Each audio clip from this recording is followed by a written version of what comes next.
σημερινό βίντεο θα αναφερθούμε σε έναν ηγέτη ο οποίος έθετε δύσκολους στόχους, κατάφερνε να τους πετύχει, ωστόσο το πάθος του για δόξα τον εμπόδιζε από το να διαχειριστεί τα επιτεύγματα των στόχων του. Ο ηγέτης αυτός είναι ο Πύρος, ο βασιλιάς της Υπήρου, ένας αληθινά αυθεντικός ηγέτης. Πριν ξεκινήσουμε όμως, πρέπει να οριοθετήσουμε την χρονική περίοδο κατά την οποία έδρασε ο Πύρος. Και ασφαλώς αυτά είναι τα χρόνια στα οποία έζησε. Είναι δηλαδή από το 318 περίπου π.Χ. έως το 272 π.Χ. Είναι μια πολύ σημαντική περίοδος η οποία διαφεύγει της προσοχής πάρα πολλών ανθρώπων. Ενώ είναι μια συγκλονιστική περίοδος όχι μόνο για τον ελληνισμό, ασφαλώς για τον ελληνισμό, αλλά θα μπορούσαμε να πούμε τουλάχιστον για τον πολιτισμό της Ανατολικής Μεσογείου γενικότερα ή οτιδήποτε αυτό μπορεί να σημαίνει όσον αφορά το δυτικό πολιτισμό. Πολλοί άνθρωποι λοιπόν θα παρακολουθήσουν το συγκεκριμένο βίντεο σίγουρα από μια ιστορική αγάπη για τον Πύρο, από μια ιστορική αγάπη για την περιοχή της Υπήρου γενικότερα. Ωστόσο, μελετώντας κάποιος τον Πύρο σε μια εποχή κατά την οποία θα δράσουν οι μεγαλύτερες ίσως στρατιωτικές ιδιοφυΐες της εποχής, και γιατί το λέω αυτό, η απάντηση είναι απλή.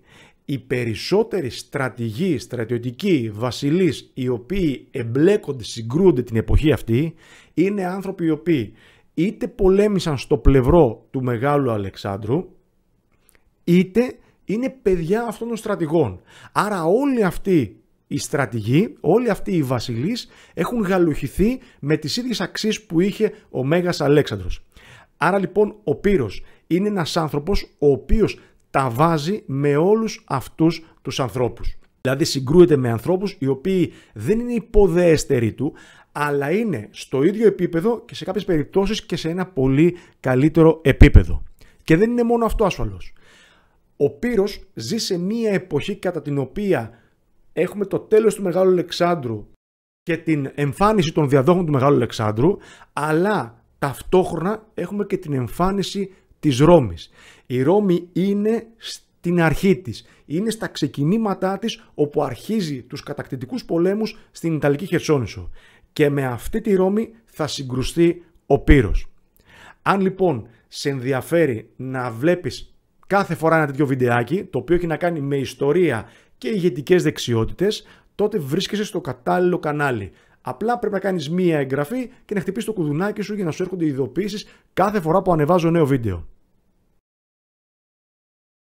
Το 318 π.Χ. ο βασιλιάς της Υπήρου Αιακίδης ανατρέπεται από συνωμότες. Ο Αιακίδης είναι ο πατέρας του Πύρου.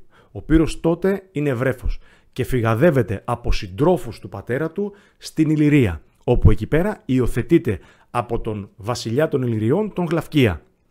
Λίγα χρόνια αργότερα ο Πύρος με τη βοήθεια των Ηλυριών θα καταφέρει να ανατρέψει τους συνωμότες και ασφαλώς να πάρει πάλι πίσω το θρόνο του. Όμως γρήγορα τον χάνει το θρόνο του γιατί ο Νεοπτόλεμος τον ανατρέπει.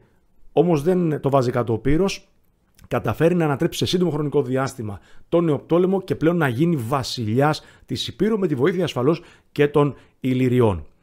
Την εποχή λοιπόν αυτή που έχει γίνει ο Πύρος βασιλιάς των Υπηρωτών, στη Μακεδονία συγκυβερνούν, συμβασιλεύουν δύο αδέρφια. Ο Αντίπατρος ο δεύτερος και ο Αλέξανδρος. Οι δύο αυτοί έχουν μητέρα τη Θεσσαλονίκη. Ο Αντίπατρος όμως βλέπει ότι η Θεσσαλονίκη, η μητέρα τους, στηρίζει περισσότερο τον Αλέξανδρο. Γι' αυτό το λόγο ο Αντίπατρος αποφασίζει να εξοντώσει τη μητέρα του και να εκδιώξει από το θρόνο τον Αλέξανδρο. Ο Αλέξανδρος από τη μεριά του δεν το βάζει ασφαλώς κάτω και καλεί σε βοήθεια τις δύο ίσως μεγαλύτερες ηγετικές μορφές της εποχής του. Δηλαδή, από τη μία το βασιλιά της Υπήρου που είναι ο Πύρος και από την άλλη μεριά τον Δημήτριο τον Πολιορκητή. Θέλω εδώ να υπενθυμίσω το εξής. Μιλάμε για τιτάνες. Οι άνθρωποι αυτοί, οι ηγέτες αυτοί είναι όλοι τιτάνες. Το ξαναλέω για να το καταλάβουμε. Όλοι αυτοί έχουν πολεμήσει λίγο πολύ στο πλάι του Μεγάλου Αλεξάνδρου. Εντάξει, ο Πύρος δεν έχει πολεμήσει, αλλά έχει γαλουχηθεί με τις ανάλογες αξίες και αρχές και ασφαλώς είναι και συγγενής του Μεγάλου Αλεξάνδρου. Άρα λοιπόν, επανέρχομαι και λέω, ο Αλέξανδρος λοιπόν θα ζητήσει βοήθεια και από τον Δημήτριο τον Πολιορκητή, ο οποίος δεν είναι βασιλιάς, αλλά διοικεί, θα λέγαμε, τις περιοχές στην Ανατολική Μεσόγειο, Συρία, στο Λίβανο, ας πούμε, το σημερινό, στην Κύπρο. Έχει κάνει μεγάλες εκστρατείες εκεί πέρα. Είναι γιος του Αντίγονου, του πρώτου του Μονόφθαλμου, που ήταν στρατηγός του Μεγάλου Αλεξάνδρου. Αλλά ο στόχος του Δημητρίου του Πολιορκητή είναι πώς θα περάσει στην Ελλαδική Χερσόνησο και πώς θα ξαναγίνει ο βασιλιάς, ή μάλλον πώς θα γίνει ο βασιλιάς της Μακεδονίας. Μιλάμε για ένα σκληρό ηγέτη, μια μεγάλη στρατιωτική ιδιοφυΐα. Και από την άλλη μεριά ο Πύρος, που είναι ο βασιλιάς της Υπήρου. Έρχεται λοιπόν ο Αλέξανδρος και λέει: θέλω τη βοήθειά σας. Ο Πύρος, χωρίς να χάσει χρόνο, και επειδή θέλει να εμπλακεί στα της Μακεδονίας, άλλωστε, αν δείτε το χάρτη, το ξέρετε οι περισσότεροι ασφαλώς, η Μακεδονία είναι εδώ και η Ήπειρος είναι εδώ, είναι δίπλα-δίπλα. Έτσι. Άρα ο Πύρος έχει στόχο να επεκταθεί και στα της Μακεδονίας. Γι' αυτό το λόγο λοιπόν ο Πύρος κινείται με αστραπία ταχύτητα και αρχίζει να καταλαμβάνει πάρα πολλές μακεδονικές περιοχές. Από την άλλη μεριά ο Δημήτριος ο Πολιορκητής καθυστερεί. Γιατί καθυστερεί? Διότι κάνει διάφορες πολιορκίες.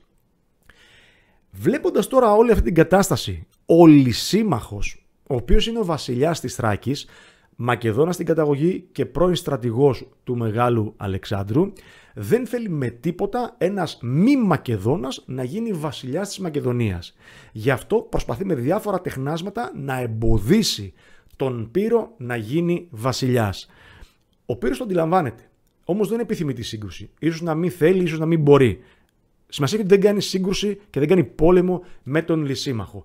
Αποφασίζει όμως να έρθει σε ειρήνη με τον Λυσίμαχο, ασφαλώς και με τον Αλέξανδρο. Έτσι λοιπόν αποφασίζουν όλοι μαζί να κάνουν μία αφιέρωση στους θεούς.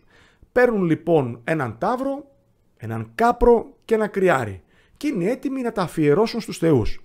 Όμως κατά την πορεία των ζώων για την αφιέρωση, το κρυάρι πέφτει κάτω, χάνει τις αισθήσεις του και χάνεται.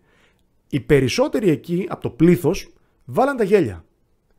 Όμως ο Μάντης Θεόδοτος πλησίασε τον Πύρο και του είπε: μην υπογράψεις συνθήκη ειρήνης, διότι ένας βασιλιάς θα χαθεί. Και τώρα θα βάλω μια άνω τελεία και θα ρωτήσω εγώ εσάς.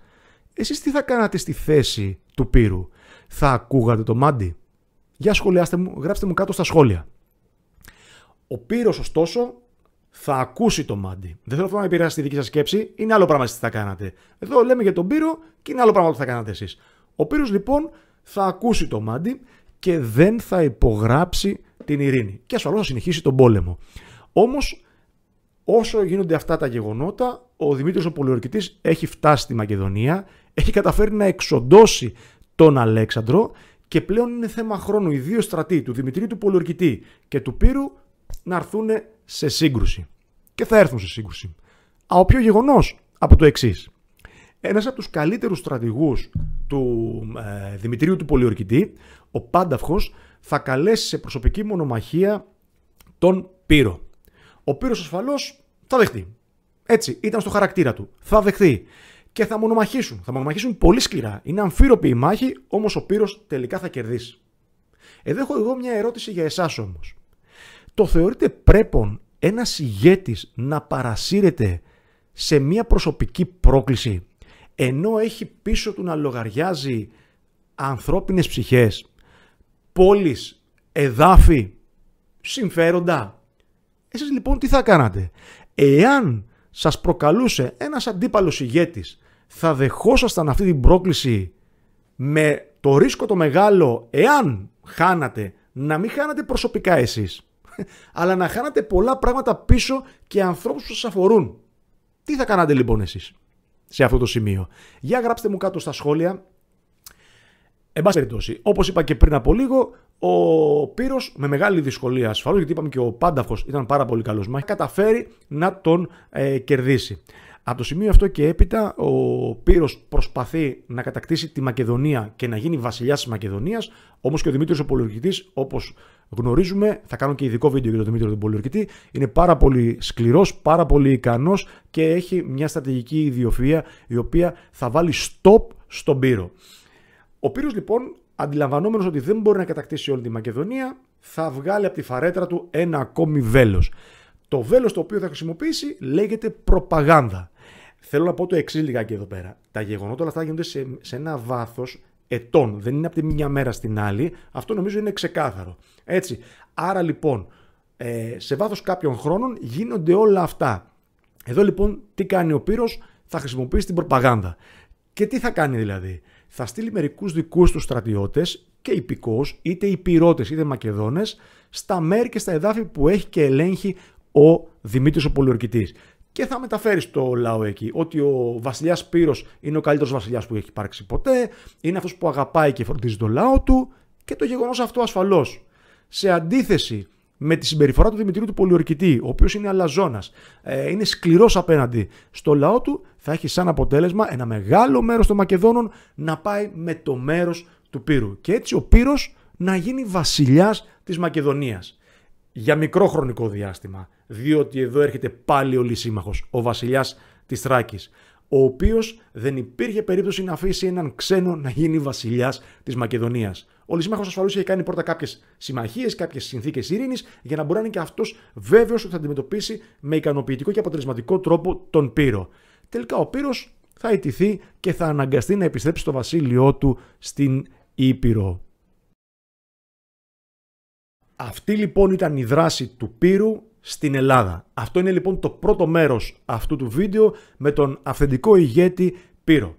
Αν λοιπόν σας αρέσει αυτό το βίντεο, δεν έχετε παρά να μου κάνετε μία εγγραφή στο κανάλι μου στο YouTube και να χτυπήσετε το κουδουνάκι για να σας έρχονται ειδοποιήσεις κάθε φορά που ανεβάζω νέο βίντεο. Έπεται νέο βίντεο με τον Πύρο και την απόβασή του στην Ιταλία, όπου εκεί θα γίνει η σύγκρουση με τη Ρώμη. Τα λέμε στο επόμενο βίντεο.